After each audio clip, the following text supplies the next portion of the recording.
Most people believe their darkest emotions are solid walls, but neuroscience proves they are actually temporary clouds. Biological research confirms that no single emotion can physically last longer than 90 seconds in your body. When you feel triggered, your brain releases a chemical flood that courses through your veins instantly. That chemical surge has a strict expiration date and will flush out completely within a minute and a half. If you are still angry after 90 seconds, it is because you have chosen to recharge the circuit. We tell ourselves stories that re-trigger the chemicals, keeping us trapped in a loop of our own making. Next time you feel the heat rise, do not fight it. Just watch the clock and breathe. True emotional regulation is simply waiting for the weather to pass without standing directly in the rain. Disappointment is not caused by reality, it is caused by the gap between your expectation and what happened. Cognitive reframing allows you to close that gap without needing to change the external situation at all. Your brain is a prediction machine that panics when reality does not match its internal script perfectly. Reframing is not about pretending things are great, it's about adjusting your lens to see accuracy. A catastrophic thinker sees a setback as a permanent failure that will destroy their entire future career. A reframed thinker sees the exact same setback as data they can use to improve the next attempt.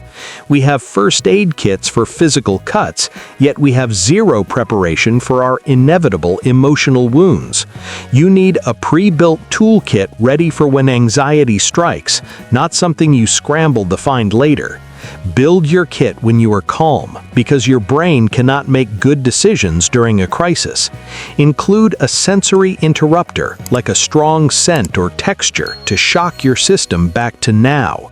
Include a physical action, like 10 jumping jacks, to burn off the excess adrenaline coursing through you.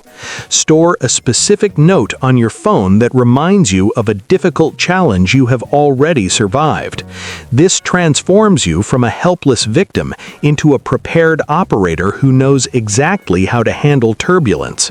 Rumination is the mental quicksand where you replay the past without ever actually solving the problem at hand. Trying to forcefully stop a thought is the best way to guarantee that it stays in your head. To break the loop, use the 5-3-1 technique to pivot your attention to something neutral immediately. Name 5 things you can see right now to force your visual cortex to take over the driver's seat. Physically move your body to a different location, even if it's just walking to the other room. Spend 3 minutes on a high-focus task, like counting backward from 100 by intervals of 7. Your mind is like flowing water. You cannot stop the flow, but you can dig a new channel. We suffer because we believe everyone is watching our mistakes, but the spotlight effect proves they are not. You are the center of your universe, so you assume you are the center of everyone else's too. In reality, everyone else is too busy worrying about their own embarrassing moments to notice yours at all.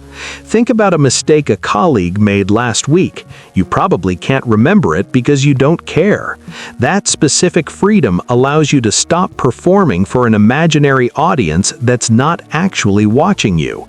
Most of the harsh judgment you feel is coming from inside the house, not from the people around you. You are judging yourself for using the wrong fork, while everyone else is wondering if they're holding theirs right. Changing one pronoun in your internal monologue can instantly lower your anxiety and improve your decision-making skills. Stop saying "I" when you're stressed and start using your own name to create psychological distance.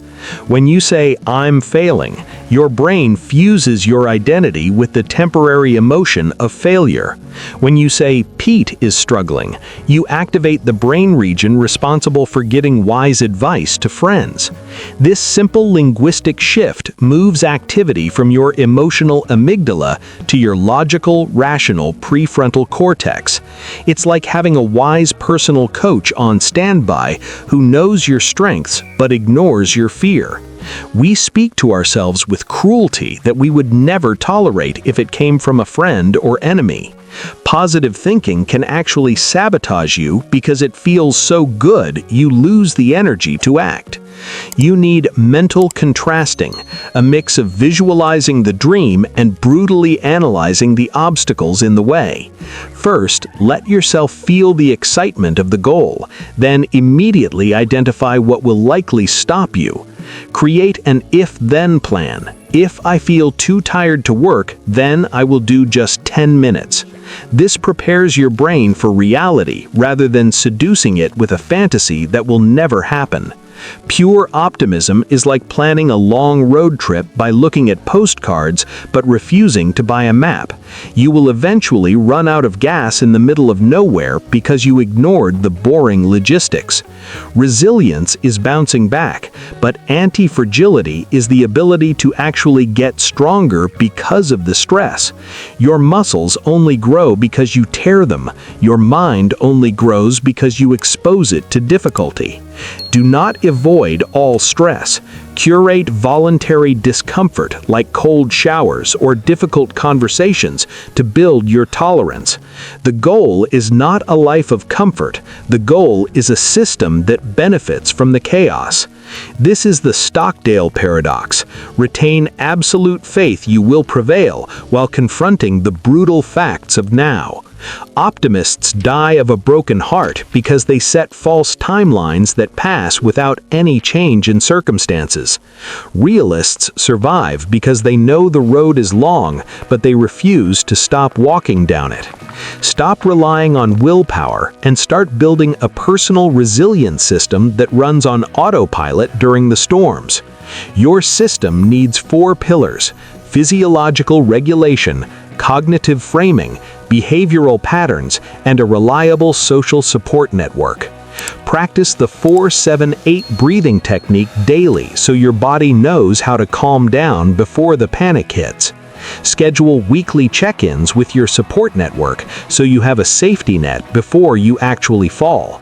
Resilience is not a personality trait you're born with, it's a skill you engineer through practice. Systems will quietly outperform your willpower every single time because they don't rely on how you feel. Building this system is like installing a software update that makes your brain run faster and smoother. These tools are not just for surviving a bad day, they are for completely changing how you exist. The 90-second rule proves you are free. The spotlight effect proves you are safe from public judgment. Anti-fragility proves that the obstacle in your path is actually the fuel you need to move forward. Pick just one of these techniques and practice it for 7 days until it becomes your new default. Your resilience is not measured by the storms you avoid, but how you navigate the rain. Progress doesn't happen in a moment. It happens in quiet decisions, made consistently. If this video helped you see things more clearly, take the next step. Subscribe to Vision Sprint and start turning vision into action. Thanks for watching, and see you in the next video.